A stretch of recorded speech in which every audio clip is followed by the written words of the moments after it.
বিশেষ করে রুটি দিয়ে খেতে কিন্তু দারুণ লাগবে। একবার ট্রাই করে দেখতে পারো। পেঁয়াজ, রসুন কুচি, আদা কুচি, লঙ্কা, টমেটো আর টক দই।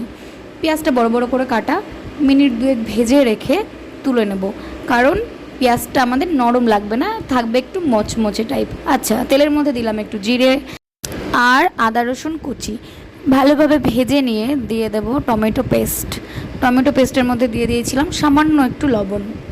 এবার এটাকে ভালোভাবে মিশিয়ে নিয়ে দিয়ে দিলাম ফেটিয়ে রাখা টক দই। সবগুলোকে ভালোভাবে মিশিয়ে নিয়ে দিয়ে দিলাম হলুদ গুঁড়ো, জিরে গুঁড়ো, লঙ্কা গুঁড়ো আর সামান্য একটু গরম মশলা গুঁড়ো।